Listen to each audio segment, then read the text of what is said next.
Hello বন্ধুরা, আজ আমি একটি মজাদার রেসিপি আপনাদের সাথে শেয়ার করব, যেটা আমি প্রায় নিজের বাড়িতে বানাতে থাকি। তো সেটার জন্য আমাদের লাগবে দুটো ডিম, দুটো পেঁয়াজ, আর নিয়েছি 3টে লঙ্কা, কাঁচা লঙ্কা। তো আপনারা যদি ঝাল খেতে চান আপনারা আরও বেশি নিতে পারেন। ময়দা আর স্বাদ মতো নুন, আর একটু টমেটো সস। তো আমরা এবার ছোট ছোট করে পেঁয়াজ আর লঙ্কাগুলো কেটে নেব। এই যে বন্ধুরা দেখুন, আমি পেঁয়াজ আর লঙ্কাটা কুচি কুচি করে কেটে নিয়েছি। আর একটা সাথে বাটিও নিয়েছি, যেটা আমরা ডিম, ময়দা, পেঁয়াজ, লঙ্কা আর লবণ এগুলো মিক্স করবো এই বাটিটাতে।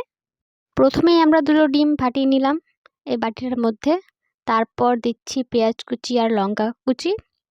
দুটো পেঁয়াজ নিয়েছি আমি দুটো ডিমের জন্য। আপনারা যতটা ডিম করবেন একটা করে পেঁয়াজ ধরলে একটু ভালো লাগে স্বাদটা আর কি।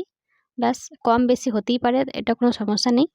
তারপর আমরা আন্দাজ মতন ময়দা দেব, মানে 1 চামচ 2 চামচ করে মিলাতে থাকবো। তো আন্দাজ মতন দিব, দিয়ে পরে মানে আমরা সেটাকে মিক্স করে নেব।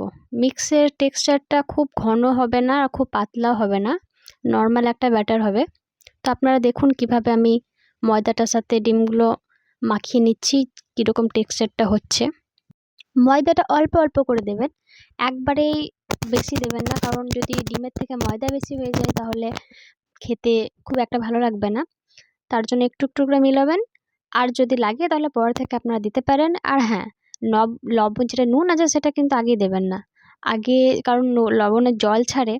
ওই জন্য আগে ময়দাটা মিক্স করার যখন টেক্সচারটা পুরোপুরি রেডি হয়ে যাবে একদম পারফেক্টলি, তারপর লবণ দিয়ে সেটাকে আমরা ভাজবো। মিক্সচারটা যখন এরকম পর্যায়ে চলে আসবে তখন আপনারা ছেড়ে দেবেন। এই যে একটু টাইট মনে হচ্ছে, কিন্তু যখনই এটার মধ্যে নুন পড়বে তখন জিনিসটা আরেকটু পাতলা হয়ে যাবে। এই যে আমি এখানে আন্দাজ মতো নুন দেব। আপনারা যেরকম কোয়ান্টিটি থাকবে সেরকম আন্দাজে আপনারা নুন দেবেন। তো আমার যেরকম কোয়ান্টিটি আমি সেরকম হিসাবে নুনটা দিচ্ছি। তো এই যে এটা যখন আবার মিক্স করে নেব আমরা, তারপর দেখবেন এই যে মিক্সচারটা আছে এটা একটু পাতলা হয়ে গেছে। আর একটা কথা, এটার মধ্যে কিন্তু 1 ফোঁটা জল ব্যবহার হবে না। এবার আমি গ্যাসের মধ্যে কড়াই চাপিয়ে দিয়েছি, আর আমি ব্যবহার করছি সর্ষের তেল। আপনারা চাইলে রিফাইন্ড অয়েলও ব্যবহার করতে পারেন, সেটা আপনাদের চয়েস। তেল নিয়ে কোনো সমস্যা হবে না। আর এদিকে দেখুন, আমি নুন দেওয়াতে জিনিসটা একটু পাতলা হয়েছে, যেটা এতটা মোটা নেই। তো সেই জন্য আমি আগে নুন দিতে বারণ করেছিলাম। তো এবার আমরা এক চামচের সাহায্যে একটু একটু করে এই তেলটার মধ্যে যতটুকু হয় অতটুকু আমরা এরকম ছোট ছোট করে দিয়ে দেব।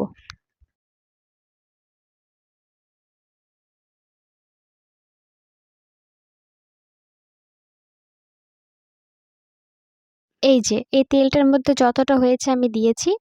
এবার এটাকে একটু ভাজবো। খেয়াল করবেন যে খুব যেন লাল না হয়, কারণ খুব বেশি লাল হয়ে গেলে জিনিসটা খেতে ভালো লাগে না। তো হালকা হালকা যেন লাল হয়। কিছুক্ষণ 2-3 মিনিট ওয়েট করার পরে আমরা সেটাকে পাল্টে নেব। এই যে দেখুন, হয়ে গেছে পারফেক্টলি ভাজা। আর এইগুলো যখন আপনি ভাজবেন তখন দেখবেন যে যতটুকু দেবেন তার থেকে অনেক বেশি ফোলে। আমি হাফ চামচেরও কম মনে হয় দিয়েছিলাম। তো দেখুন, এর মধ্যেই এগুলো এরকম হয়ে উঠেছে। তো বেশ ভালো লাগে দেখতে। আর আমি এটা বেশিরভাগই খেতাম যখন টিউশন পড়তে যেতাম তখন, কারণ মুখরোচক কিছু খেতে ইচ্ছা করতো। আর সবসময়তে তো চাউমিন, পাস্তা এগুলো বানানো হয় না, এটা খুব ইজি লাগতো আমার জন্য বানানো। তো এইটাই আমি বেশিরভাগ মানে বানিয়ে খেতাম। তো আমার একদিকটা ভাজা হয়ে গেছে মোটামুটি। এবার আমরা অন্য দিকেটা ভেজে নেব। এই যে এটা আমার কমপ্লিট হয়ে গেল, দুদিকটাই ভাজা কমপ্লিট।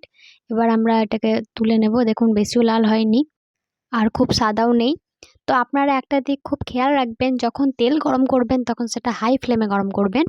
তারপর যখন তেল গরম করা হয়ে যাবে, আপনারা যখন ব্যাটারগুলো দিবেন তখন মিডিয়াম ফ্লেমে করে দেবেন। হাই করবেন না, কারণ হাই করে গেলে এটা খুব তাড়াতাড়ি পুড়ে যায়। এবার আমি সব বড়াগুলি তুলে নেব একটা প্লেটে, তারপর আপনাদের দেখাচ্ছি ফাইনাল লুক। এই যে দেখুন কীরকম হয়েছে, কমেন্ট করে প্লিজ বলবেন যে কেমন লাগছে আপনাদের দেখতে। আর আমি গ্যারেন্টি দিচ্ছি যে এটা খেতেও খুব সুন্দর হবে। আপনারা অবশ্যই ট্রাই করবেন ঘরে একবার বানানোর। এই যে আমি একটু টমেটো সস নিয়ে নিয়েছি প্লেটের মধ্যেই। তো এবার আমি আপনাদেরকে খেয়ে বলবো এটা কেমন হয়েছে, আর দেখাবো যে ভেতরটা কীরকম। এই যে দেখুন, খেতে তো দুর্দান্ত লেগেছিল। আর ভেতরটা এরকম হবে। তো খুবই সুন্দর, আপনারা প্লিজ একবার ট্রাই করবেন বাড়িতে।